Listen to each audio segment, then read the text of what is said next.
Assalamualaikum warahmatullahi wabarakatuh. Perkenalkan, nama saya Muhammad Novel Faras dengan NIM F1E1200055. Di sini saya akan menjelaskan tugas proses bisnis.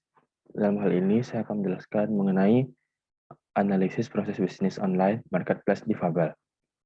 Sebelumnya, saya akan menampilkan artikel ataupun jurnal yang saya gunakan dalam tugas kali ini. Baiklah, ini adalah artikel yang saya gunakan dengan judul Analisis Proses Bisnis Online Marketplace Difabel dengan penulis Fani Nurhafida dan Hari Cetiaji.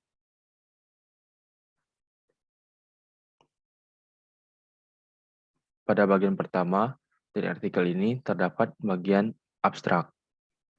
Selanjutnya dilanjutkan dengan bagian pendahuluan. Kemudian setelah bagian pendahuluan terdapat bagian tinjauan pustaka. Bagian ketiga yaitu bagian metode penelitian.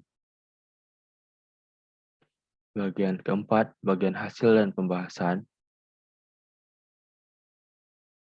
Bagian kelima adalah bagian diskusi. Dan yang terakhir adalah bagian kesimpulan. Baiklah, saya akan melanjutkan penjelasan saya. Kita ke bagian pendahuluan terlebih dahulu. Di bagian pendahuluan ini dijelaskan, di era digital saat ini, siapapun itu tak terkecuali wira swasta difabel perlu mengembangkan usaha dagang online untuk mempromosikan dan memasarkan produk mereka. Tanpa keterampilan digital ini, mereka tidak dapat bersaing secara sosial ataupun ekonomi. Pemberdayaan ekonomi kreatif seperti memproduksi produk lokal diperlukan oleh para penyandang difabel agar mereka mandiri. Faktanya, kurang dukungan bisnis bagi para penyandang difabel yang mulai dan mempertahankan usaha mikro yang mereka punya. Online marketplace adalah model bisnis di mana sistem yang bersangkutan tidak hanya membantu mempromosikan barang dagangan saja, tetapi juga memfasilitasi transaksi uang secara online. Seluruh transaksi harus difasilitasi oleh sistem yang bersangkutan. Dengan online marketplace ini diharapkan dapat terwujud pemerataan ekonomi digital.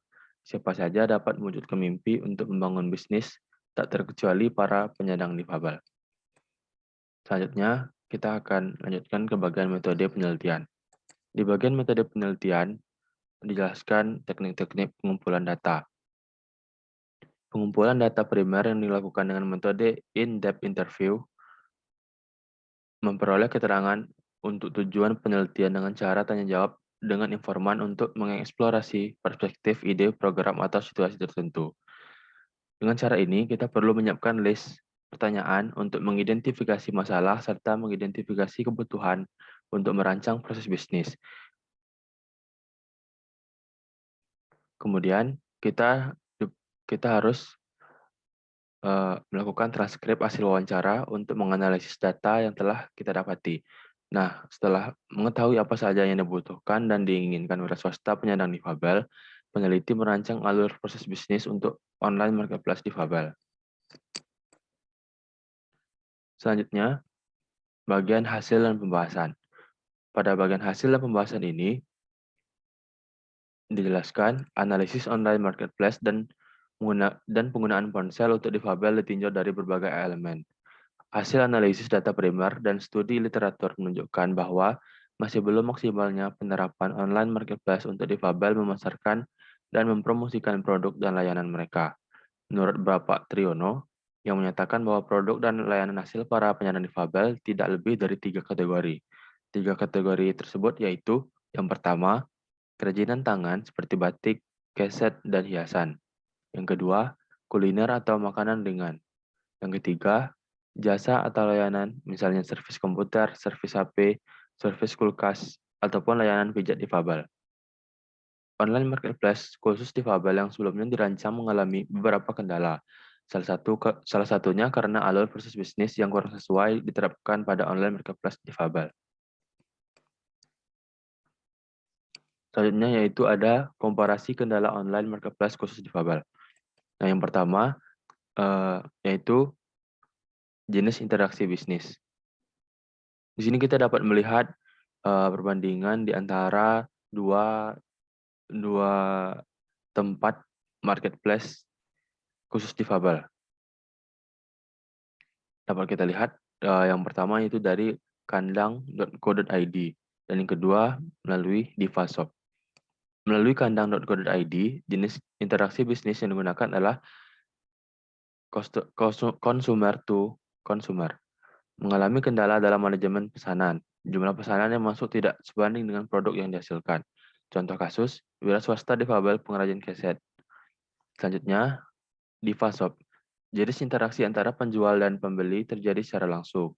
Sistem hanya menunjukkan rute lokasi rumah-rumah difabel kepada calon pembeli. Sistem berjalan semi-online. Yang kedua, wira swasta difabel. Melalui kandang.co.id, tidak upload dan update produk dan layanan di sistem. Tidak fokus, terlalu banyak kegiatan yang mereka ikuti, seperti pelatihan dan seminar yang mengakibatkan pesanan terbengkalai. Melalui Divashop, belum sepenuhnya melek teknologi. Kesulitan jika semuanya berjalan secara online. Sulit mengajak difabel untuk mandiri, karena biasanya mengandalkan bantuan. Yang ketiga, fitur sistem. Melalui kandang.co.id, kurang user-friendly untuk penyandang difabel. Contoh, ada fitur chat, sedangkan penyandang difabel lebih menyukai fitur telepon atau panggilan agar lebih praktis. Selanjutnya, melalui Divashop.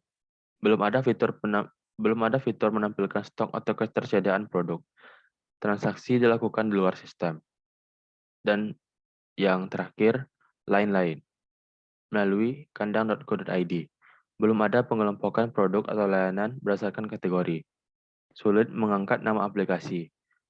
Dan melalui Divashop, sulit mengangkat dan mengenalkan aplikasi kepada masyarakat. Masyarakat belum peka jika harus datang langsung ke rumah-rumah difabel. Selanjutnya, masih dalam cakupan hasil dan pembahasan, terdapat beberapa faktor yang signifikan dalam menentukan keberhasilan online marketplace difabel, yaitu jenis interaksi yang sebaiknya menggunakan model bisnis B2C, yaitu business to consumer. Hal ini diperkuat dengan data dari penelitian sebelumnya yang menyebutkan bahwa perusahaan mikro dikelompokkan menurut kategori produk dan layanan, misalnya pengrajin furniture, layanan pijat difabel. Contohnya terdapat seperti pada gambar berikut ini, yang mana langkahnya yang pertama itu upload detail produk. Yang kedua, buyer akan mengakses informasi produk. Lalu, buyer akan memesan produk. Kemudian, seller akan menerima proses pemesanan dan mengirimkan produk.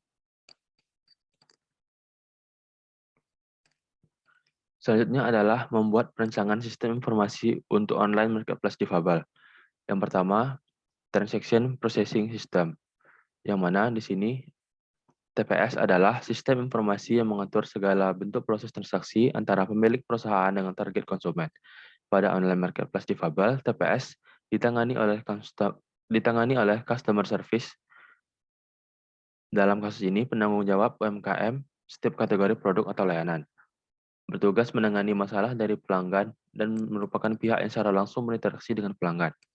Yang kedua, yaitu Management Information System atau MIS. MIS adalah sistem informasi yang menyediakan atau memberikan laporan detail kepada pihak manajemen.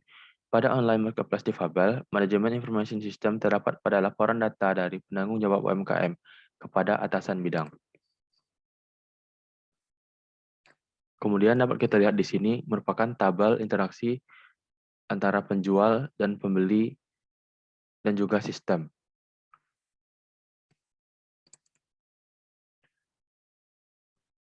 Kita lanjutkan yaitu bagian alur proses bisnis. Kira-kira bagian alur proses bisnis dapat dijelaskan melalui gambar berikut ini.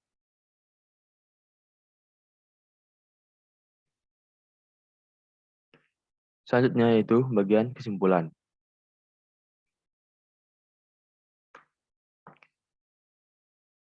Kesimpulannya, jenis interaksi bisnis dan alur proses bisnis yang digunakan dalam online marketplace difabel sangat menentukan keberhasilan sebuah bisnis per penyandang difabel.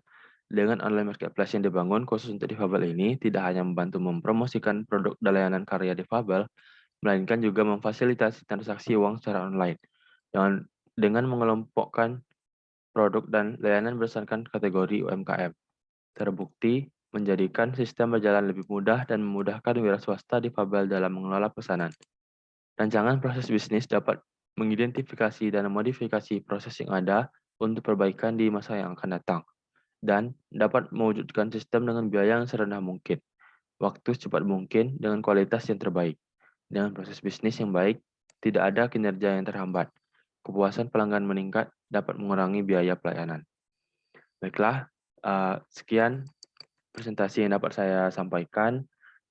Semoga apa yang saya sampaikan dapat bermanfaat untuk kita semua, dan apabila terdapat kesalahan, mohon untuk dimaafkan. Saya tutup dengan wassalamualaikum warahmatullahi wabarakatuh.